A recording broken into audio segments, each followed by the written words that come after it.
Hello guys, welcome to डंडी digital education. मैं अंकित सोनी लेकर आया हूँ महिला एवं बाल विकास के 500 क्वेश्चंस में ये आपका पार्ट 2 वीडियो। जैसे कि आप थंबनेल में देख रहे होंगे, जो कि एएनएम और आंगनवाड़ी के एग्ज़ाम के लिए बहुत ही इम्पोर्टेंट है। तो चलिए फटाफट शुरू करते हैं क्वेश्चंस को। तो जो पहला क्वेश्चन यहाँ पर है, महिला एवं बाल विकास विभाग की स्थापना कब की गई? 1985, 1987, 1989 या 1990? सही आंसर है आपका 1985। महिला एवं बाल विकास विभाग की स्थापना 1985 में की गई। अगला प्रश्न, महिला एवं बाल विकास मंत्रालय द्वारा 11 से 18 वर्ष की किशोरियों के लिए राजीव गांधी किशोरी सशक्तिकरण योजना सबला किस वर्ष प्रारंभ किया गया? 2016, 2015, 2014 या 2010? इसका जो सही आंसर है आपका डी, 2010। अगला प्रश्न, निम्नलिखित में से किस योजना के अंतर्गत परिवार में दूसरी बेटी के जन्म पर माता पिता को 5,000 रुपये प्रतिवर्ष 5 वर्ष तक के लिए दिए जाते हैं? बेटी बचाओ बेटी पढ़ाओ योजना, लाडली योजना, सुकन्या योजना, समेकित बाल विकास योजना? आपका जो इसका सही आंसर है वह है बी, लाडली योजना। लाडली योजना के अंतर्गत 5 वर्ष तक 5,000 रुपये दिए जाते हैं। अगला प्रश्न, 15 से 45 वर्ष की आयु की महिलाओं को पूरक पोषाहार टीकाकरण, स्वास्थ्य जांच, स्वास्थ्य एवं पोषाहार शिक्षा तथा अनौपचारिक पूरी स्कूल शिक्षा निम्नलिखित में से किस योजना के अंतर्गत प्रदान किए जाते हैं? सुकन्या योजना, समेकित बाल विकास सेवा योजना, किशोरी शक्ति योजना, इंदिरा गांधी मातृत्व सहयोग योजना? इसका जो सही आंसर है वह है बी, समेकित बाल विकास सेवा योजना।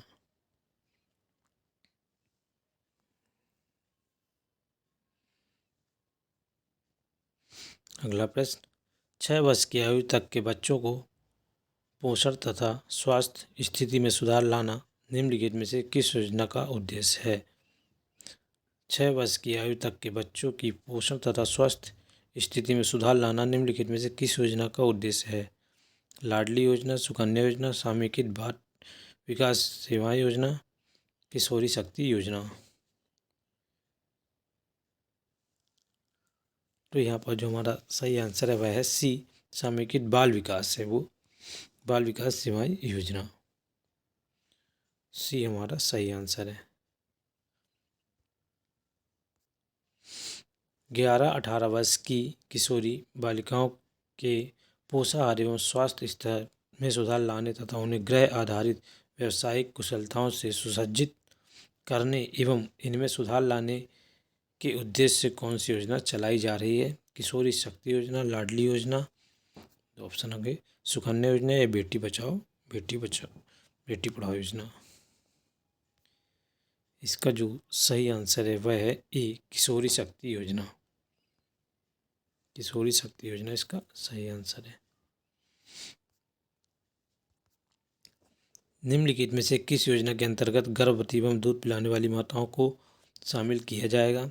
समेकित बाल संरक्षण योजना, इंदिरा गांधी मातृत्व सहयोग योजना, सुकन्या योजना एवं किशोरी शक्ति योजना? तो यहाँ पर इंदिरा गांधी मातृत्व सहयोग योजना सही आंसर है इसका। अगला प्रश्न, प्रधानमंत्री नरेंद्र मोदी द्वारा जनवरी 2015 को पानीपत में बेटी बचाओ बेटी पढ़ाओ कार्यक्रम के शुभारंभ के अवसर पर निम्नलिखित में से किस योजना का शुभारंभ किया गया? सुकन्या समृद्धि खाता योजना, लाडली योजना, समेकित बाल विकास सेवा योजना, समेकित बाल संरक्षण योजना? इसका जो सही आंसर है ए, सुकन्या समृद्धि खाता योजना। ए इसका सही आंसर है। अगला प्रश्न, घटते लिंग अनुपात की समस्या को कम करने तथा लड़की के जन्म के प्रति समाज की सोच को बदलने के उद्देश्य से निम्नलिखित में से किस योजना का शुभारंभ जनवरी 2015 को किया गया? आपकी बेटी हमारी बेटी योजना, हरियाणा कन्या कोष योजना, सुकन्या योजना या लाडली योजना? तो इसका जो सही आंसर है वह है ए है आपकी बेटी हमारी बेटी योजना। ये इसका सही आंसर है। 40वां क्वेश्चन, निम्नलिखित में से किस योजना के तहत 1500 रुपये की सहायता अनुसूचित जाति जनजाति परिवार के प्रत्येक गर्भवती महिला को स्वास्थ्य केंद्र में प्रसव हेतु दी जाती है? जननी शिशु सुरक्षा कार्यक्रम, परिवार कल्याण कार्यक्रम, जननी सुरक्षा योजना राज्य या सुकन्या योजना? तो इसका जो सही आंसर है वह है सी, जननी सुरक्षा योजना राज्य। सी इसका सही आंसर है। अगला प्रश्न, निम्नलिखित में से किस कारण समान जुड़वा बच्चे पैदा होते हैं? जब एक निषेचित अंडे का दो भागों में विभाजन हो जाता है तथा दोनों भाग अलग हो जाएं। दूसरा, जब एक शुक्राणु दो अंडाणुओं में का निषेचन करता है। तीसरा, जब दो अंडाणु एवं शुक्राणुओं का निषेचन करे। डी, जब बिना निषेचन के भ्रूण बनता है। तो इसका जो सही आंसर है वह है ए, जब एक निषेचित अंडे का दो भागों में विभाजन हो तथा दोनों भाग अलग हो जाएं। ये इसका सही आंसर है। अगला प्रश्न, गर्भवती स्त्रियों में सामान्य ब्लड ग्रुप की जांच के अलावा रक्त के एक और तत्व की जांच की जाती है जो बहुत आवश्यक है। इसे कहा जाता है, ऑप्शन यहाँ है, आरएच कारक जांच, ल्यूकोसाइट जांच, एरिथ्रोसाइट जांच या लिम्फोसाइट जांच? तो गेस करिएगा इसका सही आंसर। इसका जो सही आंसर है वह है ए, आरएच कारक जांच।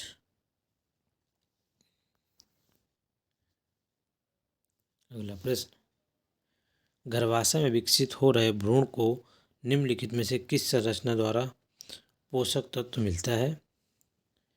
फिलोपियन ट्यूब द्वारा, गर्भाशय द्वारा, प्लेसेंटा द्वारा या उपरोक्त में से किसी के भी द्वारा नहीं?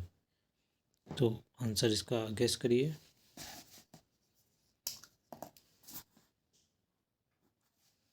सी इसका सही आंसर है, प्लेसेंटा द्वारा। ठीक है। अगला प्रश्न, लिंगी जनन में अलिंगी जनन की स्थापना पन्ना को कहा जाता है? अपोमिक्सिस, एम्फीमिक्सिस, एम्फीसोपरी, उपरोक्त में से कोई भी नहीं? इसका आंसर भी गेस करिए। इसका आंसर जो सही है वह है ए, अपोमिक्सिस। लिंगी जनन में अलिंगी जनन की स्थापना पन्ना को कहा जाता है अपोमिक्सिस। अगला प्रश्न, मनुष्यों में लिंग संलग्न लक्षणों की वंशागति मुख्यतः होती है? एक्स गुणसूत्र से, वाई गुणसूत्र से, ऑटोसोम से, या इनमें से कोई भी नहीं? इसी गेस करिए इसका आंसर गैस। इसका जो सही आंसर है वह है एक्स गुणसूत्र से। ए इसका सही आंसर है, एक्स गुणसूत्र से। अगला प्रश्न, निम्न में से कौन सी बीमारी वंशानुगत होती है? स्कर्वी, दूरदृष्टि दोष, कलर ब्लाइंडनेस, इनमें से कोई भी नहीं? इसका भी सही आंसर बताइए।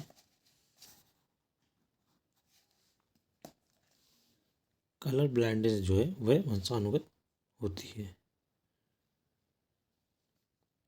अगला प्रश्न, हीमोफीलिया में हीमोफिलिसिस होता है, रक्त का थक्का नहीं जमता, लाल और रुधिराणु चिपक जाते हैं, ये इनमें से कोई भी नहीं? सही आंसर बताइए। रक्त का थक्का नहीं जमता, बी इसका सही आंसर है, रक्त का थप्पा नहीं जमता। अगला प्रश्न, निम्नलिखित में से कौन सा रोग संक्रामक है? मलेरिया, मधुमेह, हाइपरटेंशन या क्वाशरकोर?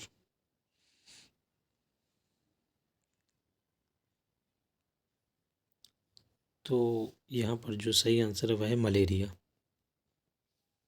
निम्नलिखित में से कौन सा रोग संक्रामक है? ये संक्रामक रोग है मलेरिया। अगला प्रश्न, दमा श्वास रोग है, निम्नलिखित में से कौन इसका कारण है? वायुनली में संक्रमण, फेफड़ों में संक्रमण, फ्यूरल गुहा में रुधिर व जल भर जाना, फेफड़ों की भित्तियों में पेशियों में संकुचन।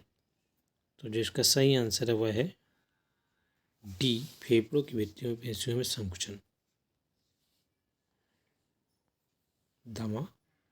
दमा रोग का कारण है।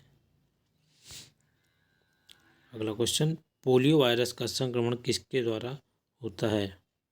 मच्छरों के द्वारा, सीसी मक्खी द्वारा, मधुमक्खी द्वारा, दूषित जल द्वारा, खाद्य पदार्थ के कारण। तो इसका जो सही आंसर वह डी है, दूषित जल तथा खाद्य पदार्थ के कारण होता है पोलियो वायरस का संक्रमण।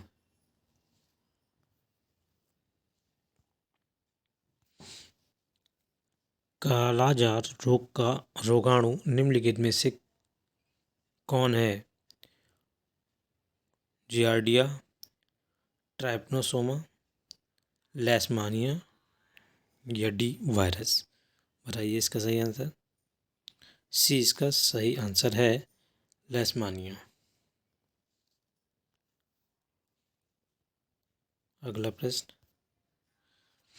संक्रामक रोगों जैसे हैजा को रोकने के लिए यह आवश्यक है: मच्छरों की जनसंख्या पर नियंत्रण, आसपास के सभी जलाशयों को सुखाना, लोगों को यह शिक्षा देना कि वे उबले पानी का उपयोग करें तथा खुले वातावरण में रहें, भोजन का पदार्थ न खाएं, स्वस्थ लोग रोगियों से संपर्क में न जाएं।